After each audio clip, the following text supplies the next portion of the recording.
Assalamualaikum warahmatullahi wabarakatuh.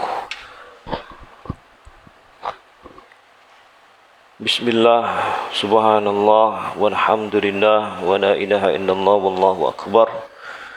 La hawla wa la quwata illa billahil aliyyil azim.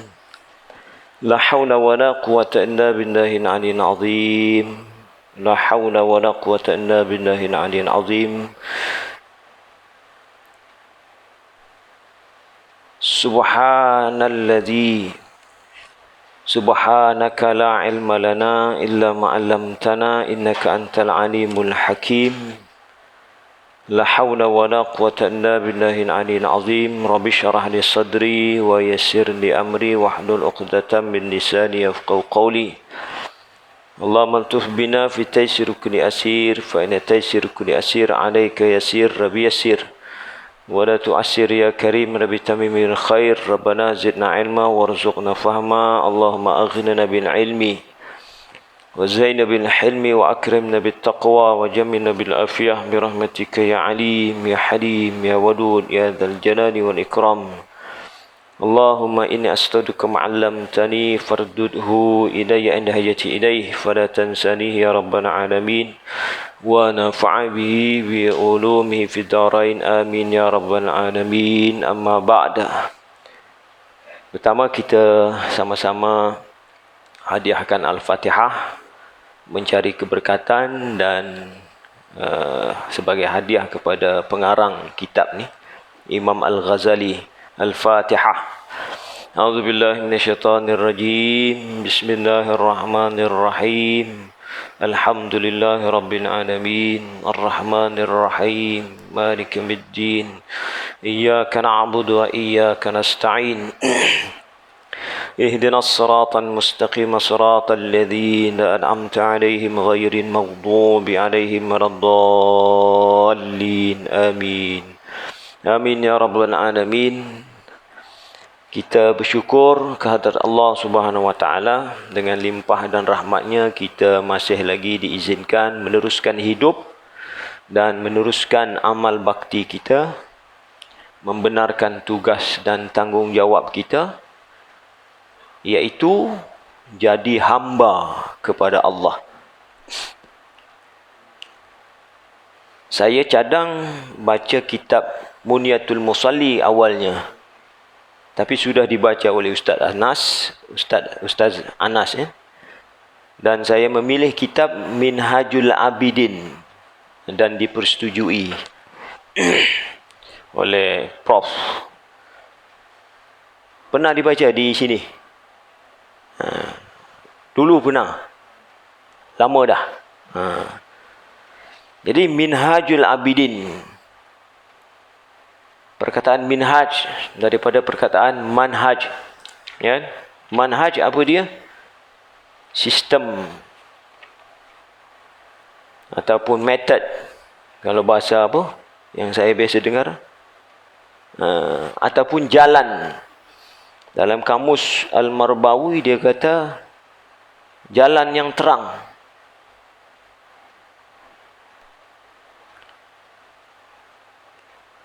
Kaedah ia juga.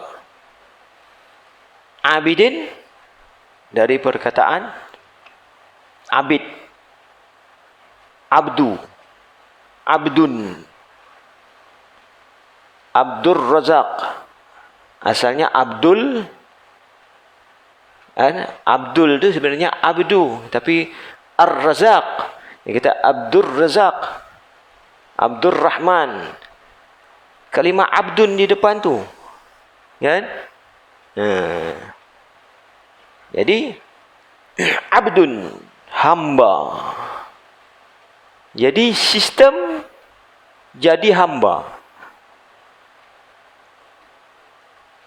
kaedah jadi hamba, peraturan jadi hamba. Abidin jamak, hanya siapa-siapa, kan? Abid ini jamak, maknanya siapa-siapa nak jadi hamba. Ni. Jadi ditulis oleh siapa? Imam Al-Ghazali. Imam Al-Ghazali dikenal sebagai Al-Ghazali. Disebut Imam Al-Ghazali. Tapi sebenarnya nama dia bukan Al-Ghazali. Sebagaimana yang masyhur disebut Imam Asy-Syafi'i, kan? Pun nama dia bukan Asy-Syafi'i. Nama sebenar Al-Ghazali ialah, siapa tahu? Ramai tak tahu. Saya pun dulu pun tak tahu. Dia sebut dalam kitab ni. Saya tebuk je kitab ni. Nak ambil isi-isi poin-poin penting, kan? Kalau ikut metod kita, metod pondok, kan? Guru berkitab, murid pun berkitab. Tapi di Kuala Lumpur ni orang alim-alim semua. Guru tak alim, guru kena berkitab. Jadi ini sebagai orang kata apa? Muzakarah lah, kan? Tebuk-tebuk kita ambil keberkatan. Ikut betul harf bi harfin. Satu huruf dari kulit ke kulit. Baru namanya menadah kitab. Itu dulu-dululah zaman tapi zaman sekarang pun di pondok. Baik, nama sebenar Al-Ghazali ialah Muhammad.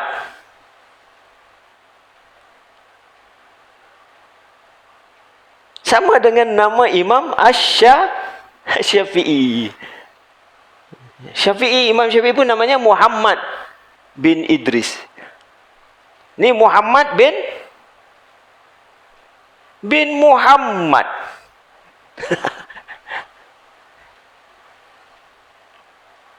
Tok dia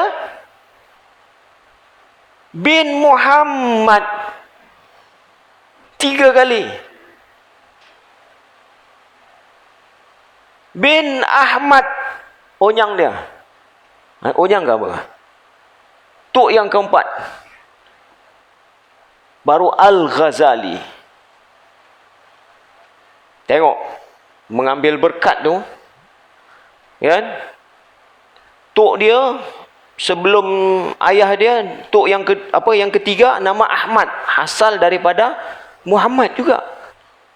Hamidah Yahmadu, Hamdan, Hamid, Ahmad, Muhammad, sama tu. Nama Rasulullah. Tengok, menggambarkan orang kata semangat nak membesarkan Rasulullah, mengagungkan Rasulullah. Ni bulan apa ni? Bulan kelahiran Rasulullah. Banyak berselawat. Allahumma salli wa sallim ala Sayyidina Muhammad. Tengok ni. Kitab yang kita nak baca ni tulisan tinggalan Imam Al-Ghazali. Baca sedikitlah dia punya biografi, kan? Okey. Tengok sampai 3 kali bin Muhammad bin Muhammad bin Muhammad. Ahmad bin Muhammad Ahmad melahirkan Muhammad. Melahirkan lagi Muhammad. Lahir lagi Muhammad. Yang ini jatuh kepada Imam Al-Ghazali. Al-Ghazali, At-Tusi. At-Tusi ini pun nama tempat. Okey. Bila dilahirkan? Pada tahun 450 Hijrah. Sekarang kita 1442,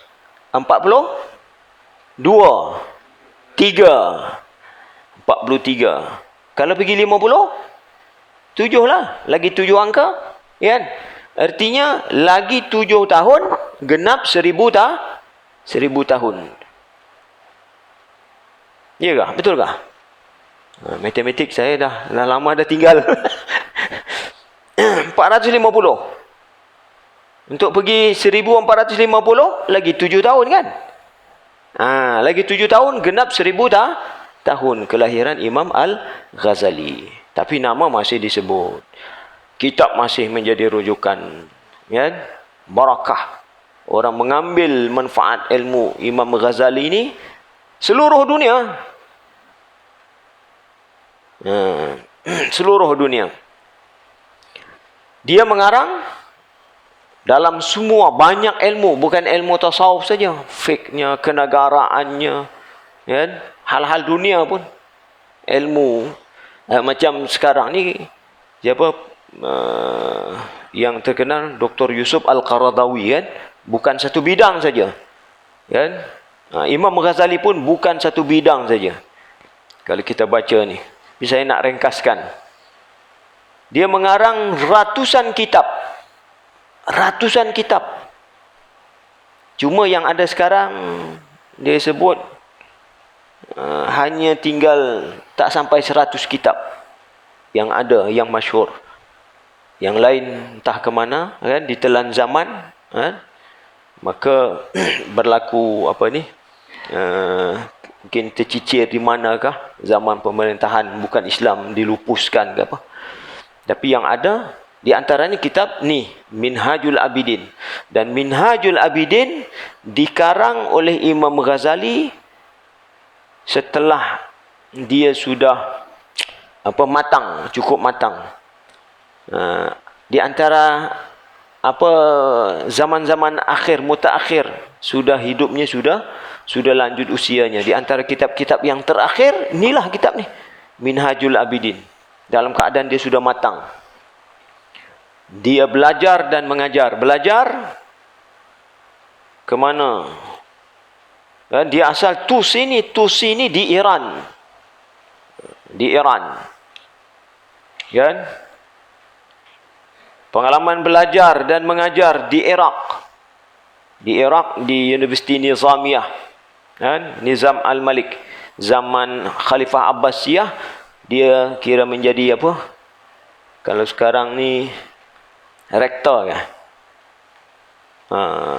Ketua lah di Nizamiyah. Dan mengajar zaman kerajaan Abbasiyah ni, mengajar menteri-menteri, perdana menteri, mengajar khalifah, raja. Imam Ghazali di Iraq. Lepas tu di antaranya dia pergi ke Syam, sekarang ni Syria, Damsyik, ya, di Palestin, di Mesir, Maghribi, Mekah, Madinah. Itu di antara tempat-tempat dia menuntut ilmu, belajar dan mengajar. Lepas tu balik ke Baghdad.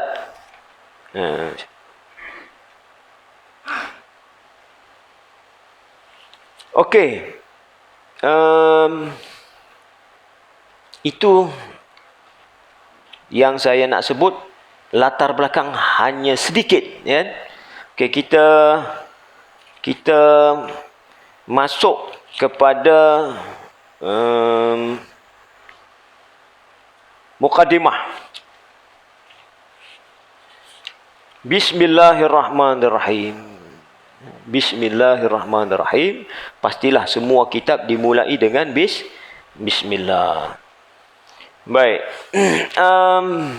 Imam Ghazali, dia menyusun manhaj ataupun sistem ni. Dia kata ada 7 akabah untuk nak jadi hamba Allah. Hamba Allah yang ada sistem. Dia tulis, dia kata kena melalui 7 akabah. 7 akabah ni apa? Akabah adalah lebih kurang maksudnya pendakian yang sukar.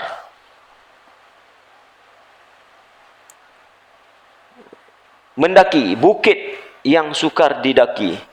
Jadi kalau nak sampai jalan menuju Allah, ni abid, maksudnya mengabdi diri, hamba yang sebenar, hamba yang sejati kepada Allah, maka mesti menempuh 7 pendakian.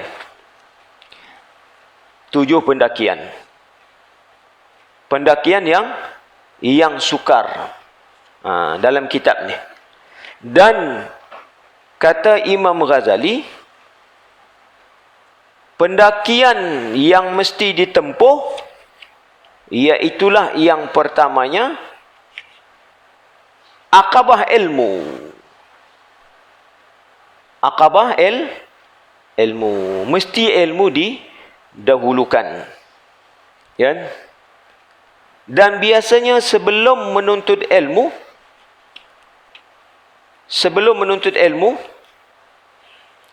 akan ada satu ilham, kan, perasaan nak beramal, nak beribadah. Itu puncanya sebelum menuntut ilmu. Biasanya katanya seorang hamba, kan, yang mendorong hatinya, kan, untuk beramal ibadah, iaitu akan ada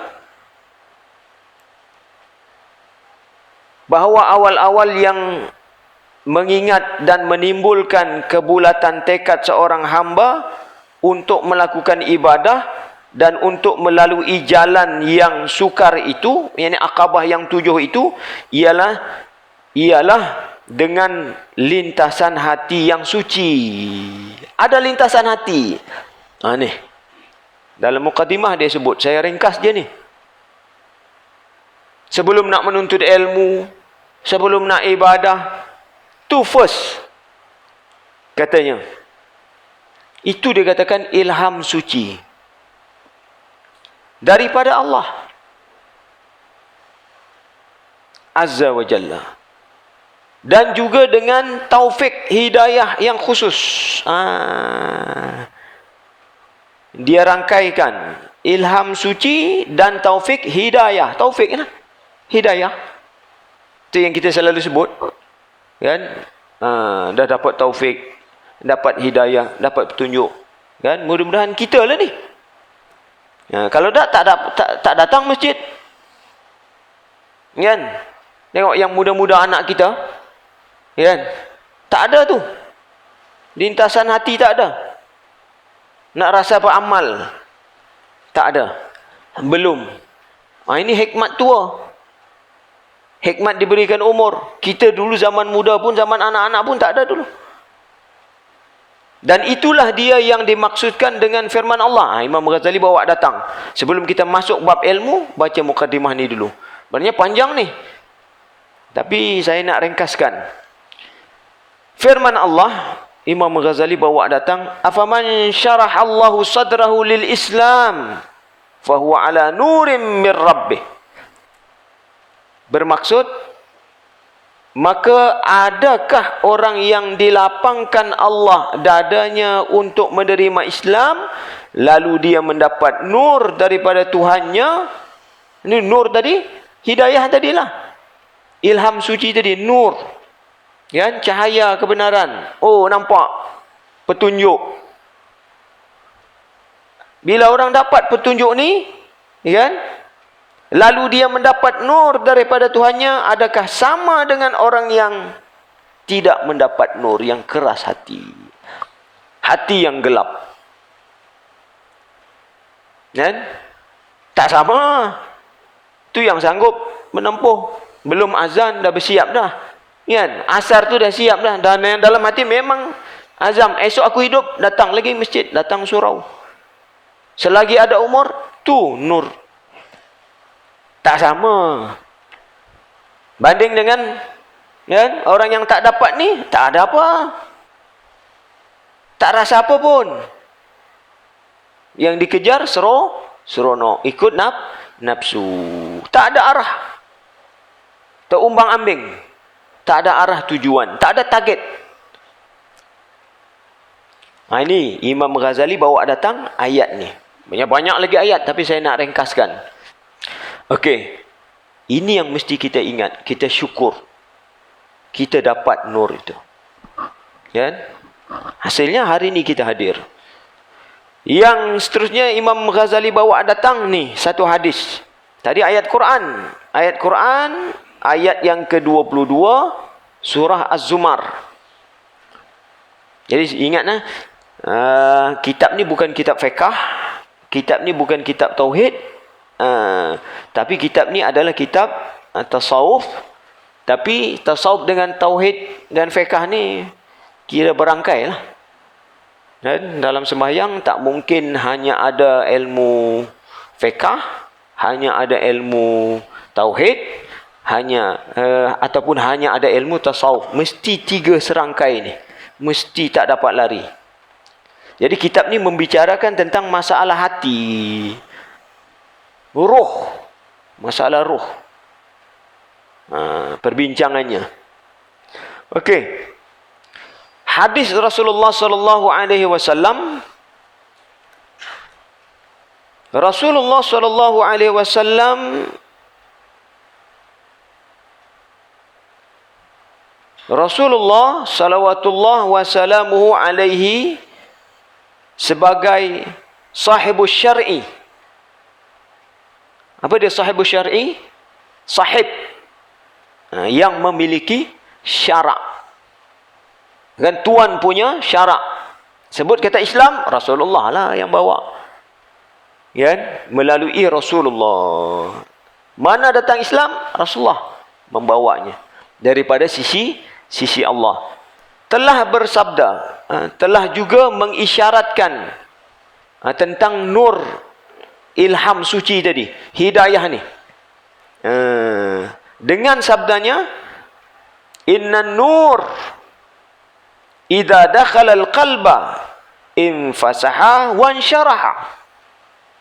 Faqila ya Rasulullah, hal lidzalika min alamatin yu'rafu biha? Faqala at-tajafi an daril ghurur wal inabatu ila daril khulud wal isti'dadu lil mauti qabla nuzulil maut.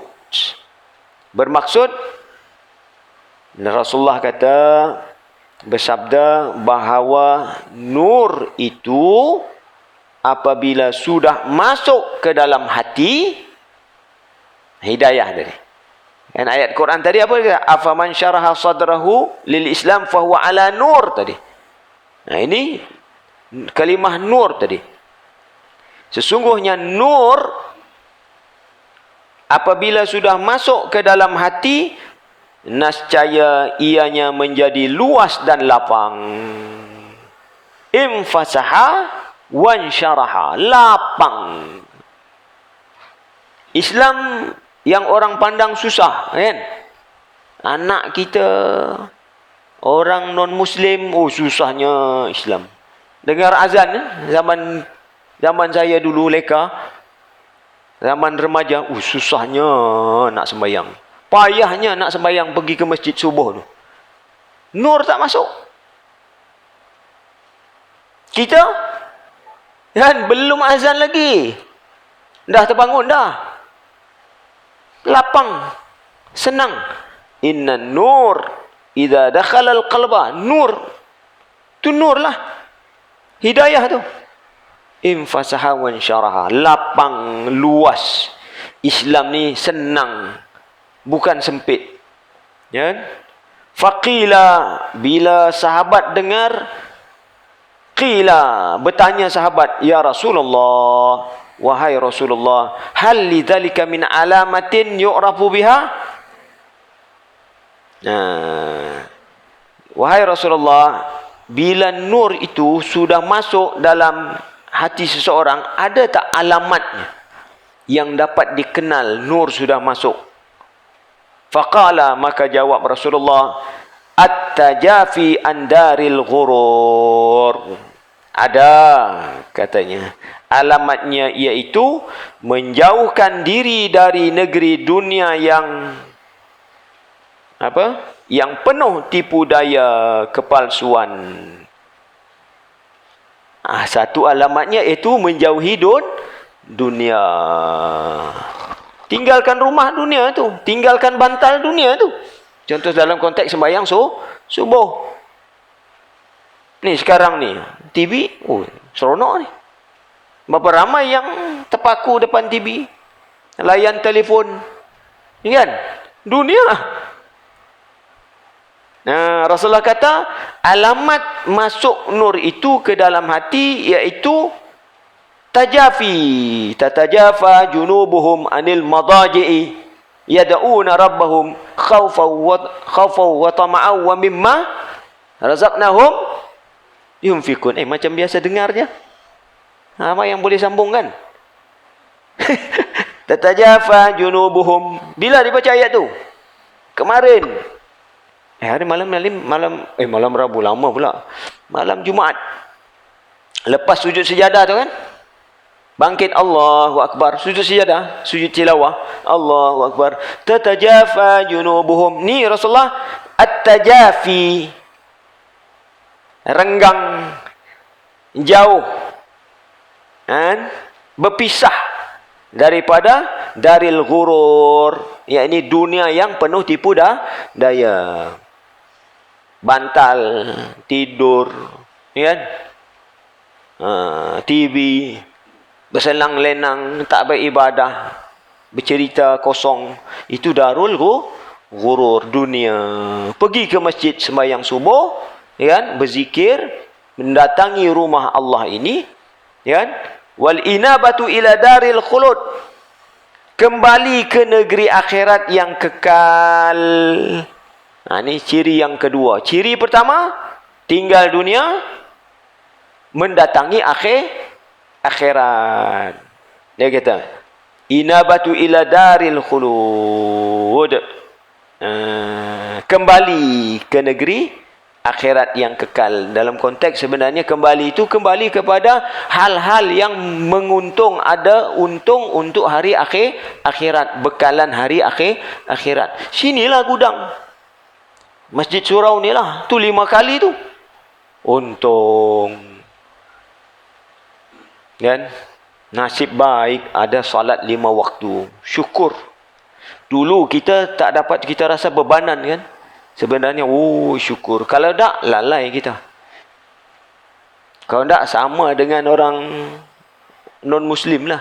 Hari ini, sekarang ni di mana? Subuh di mana? Zuhur di mana? Asar di mana? Semua lari. Tak jadi hamba kepada Allah. Mana jadi hamba Allah tu? Hamba apa? Hamba dunia.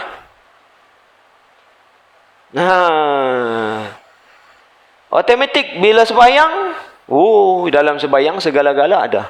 Bersih ada, jujur ada, disiplin ada, rokok ada, tasbih ada, takbir ada. Segala-gala ada dalam sembahyang. Lepas sembahyang pula zikir lagi. Baca Quran. Ada kuliah pula ilmu ni. Subhanallah.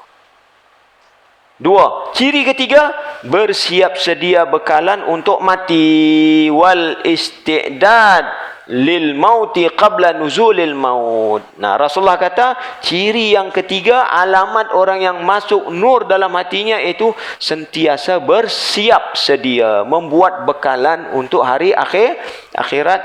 Qabla al maut. Qabla nuzulil maut, sebelum datangnya mati. Inilah kerja kita. Belum mati lagi, kerja kita ialah ibadah. Ilmu, ibadah. Ilmu, ibadah. Ilmu, ibadah. 2 permata ni. Okey. Kita masuk terus kepada ilmu. Masuk kepada ilmu akabah yang pertama. Laju sikit ni. Biasanya saya baca berbulan-bulan ni. Nak masuk akabah ilmu ni.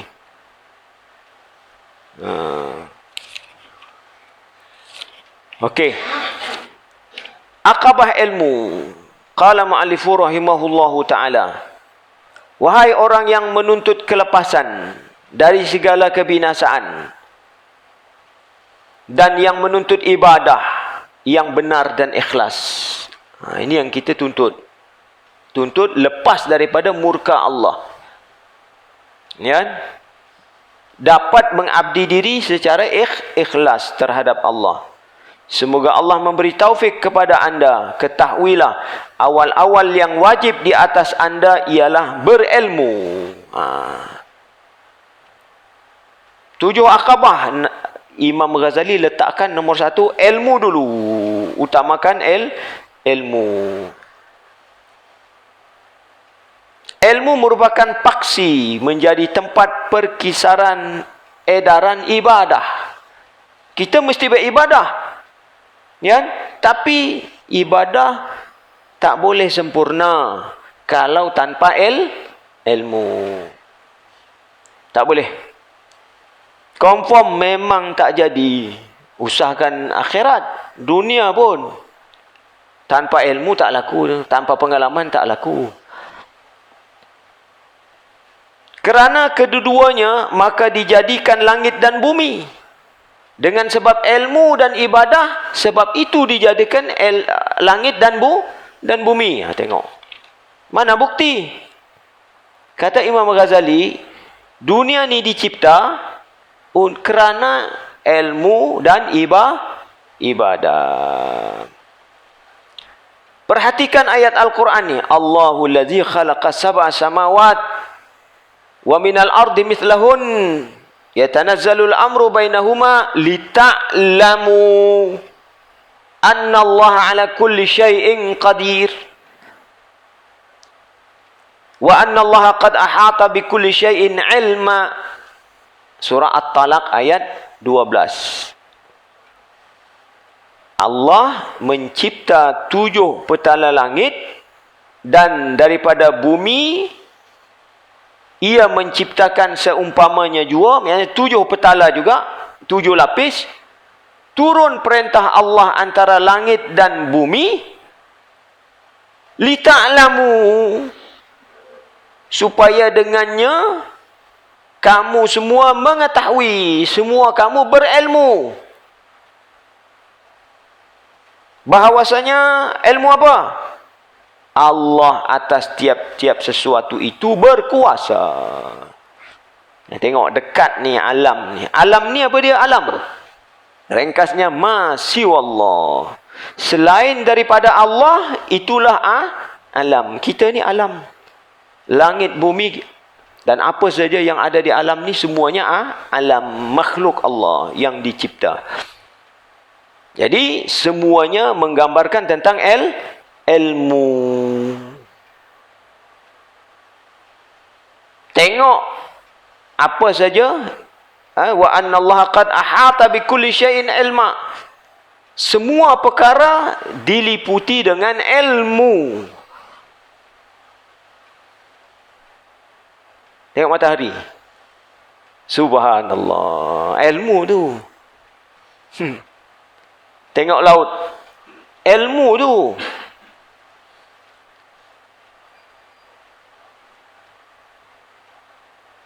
Hari Sabtu saya pergi ke Bagan Lalang. Ada berita disebut oleh pihak berkuasa, Jumaat, Sabtu, Ahad, awas, air pasang besar. Saya tak heran sebab saya anak nelayan. Daripada kecil hidup di gigi air. Tahulah pasang surut, pasang besar tu daripada dulu lagi. Tapi orang tak faham, tak tahu. Pergi ke Bagan Lalang tu kita tahu. Surut berapa jam, pasang berapa jam. Surut 6 jam, pasang 6 jam. Maksima, apa maksima kan? Minima. Penghabisan air surut tu, kan? Dia akan naik, maksima naik pasang tu lebih kurang, kalau kita contohlah, kalau kita umpamakan 12 kaki dalam masa 6 jam, artinya 1 jam 2 kaki. Yang dikatakan pasang besar tu, air pasang besar tu yang 1 jam terakhir tu, kemuncak tu pasang besar. 1 jam dia naik 2 kaki tu, tentu kan? Lepas tu dia bertahan lah. Yang waktu 6 jam. Contoh, dia start pasang pukul 6 pagi. Sepasang, maksima pasang pukul 12. Pukul 12 tu, itu bubung air. Kalau orang kampung kata bubung air. Bumbung surau. Bumbung air. Maksima lah. Kalau 1 hari bulan, kan baru ni 1 hari bulan, hari Jumaat tu kah? Hari apa? Hari bulan. Bulan ni bulan Rabiul Awal. Ni bulan, tengok bulan. 1 Syawal, 1 Ramadan. Ni tiap-tiap 12 bulan ni, 1 hari bulan tu adalah air paling maksima. Lepas tu lebih kurang 1 jam je dia akan turun balik. 1 jam 2 kaki lebih kurang dia akan turun. Tapi penguasa dia tak faham benda tu. Di kalangan polis, ya kan? Dia ingat 3 hari, tengok statement dalam ni, dia kata selama 3 hari pasang besar. Bukan 3 hari selama 24 jam kali 3 pasang besar tu maksima dia macam tu juga, tak. 3 hari tu artinya pasang surut ialah sebanyak 6 kali. Sebab sehari 2 kali dia pasang. 6 jam. Siapa anak nelayan sini? Tak ada anak nelayan. Ada? Nak angkat tangan tu nampak? Faham, kita faham. Jadi kita tak gentar. Yang herannya, yang menguat kuasakan tu dia tak tahu. Balik. Air nak pasang lagi 5 jam. Waktu surut paling jauh. Balik. Orang semua tak panik. Kenapa? Ada apa? Tu bagan lalang. Hari Sabtu semalam. Kita pun kata, apa macam ni. Yang sepatutnya kalau lagi 2 jam air pasang besar tu, kan? Munasabah kita halang dulu. Lama lagi. Lagi 5 jam air pasang tu. Jadi itu kita tahu. Kitarannya tetap. Daripada kecil saya sampai sekarang. Subhanallah. Itu yang Allah kata, qad ahata bi kulli syai'in ilma.